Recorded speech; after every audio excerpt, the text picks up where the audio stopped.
M0FXB Ham Tech, welcome back to my Mazzy dog walks. Yeah, windy today, but no woolly hat today. Not too sunny. And we're just about to wander into the woods. Just up here. West UK, sort of facing across to Wales in Weston-super-Mare. Bit of a breeze, but oh well.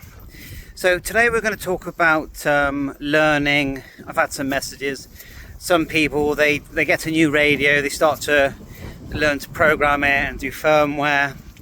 And a word that I quite often hear is they feel intimidated by the process and the learning. And I get that because you've just spent money on a radio.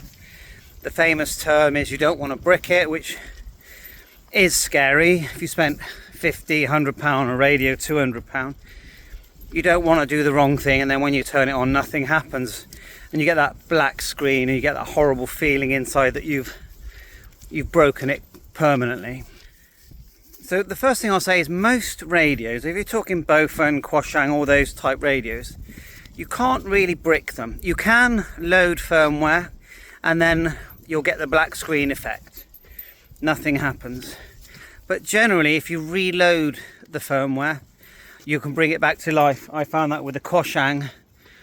I went to the iJV K5 programming software, reloaded a version of firmware, and one of my Quashangs came back to life. Then you've got the G90, a nice classic one that's very nervy for doing firmware.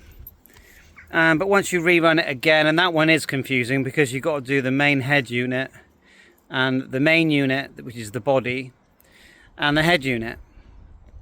Just a couple of examples. And then the other one would be a DMR radio, like the DM1701, which is a fantastic value VHF, UHF and DMR analog radio, but it's DMR, and DMR is very hard to learn.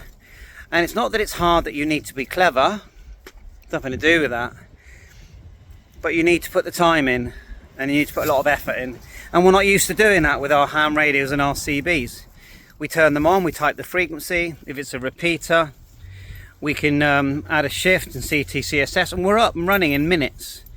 Even if you're not familiar with repeaters and how a repeater works, where there's a different receive and transmit frequency. Once you get familiar, then it's okay. You add a memory name. When it comes to things like DMR and D-Star especially, it all becomes hard work. But all I'll say is don't be intimidated. You should always say to yourself, that this is a hobby, that you're doing this for fun. It's not a job. You don't have any special responsibility apart from if you're licensed, staying within the conditions, and they tend to be common sense, to be honest. Always try and keep happy and remember, you're there to enjoy yourself. And when you get frustrated with the learning, and you will, and you feel like, common term, chuck it in the dustbin, put it in the drawer, put it on the shelf, haven't touched it for years, that's fine, do that, yeah? But then once you go off, come back an hour, a day later, a week later, give it another go. You'll find that your brain will always be learning as you fail. And remember, failing isn't actually failing, because every time you fail, you've just had a little win because you've learned something. You might not have learned lots that day. Other days you'll learn 10 new things about the same radio.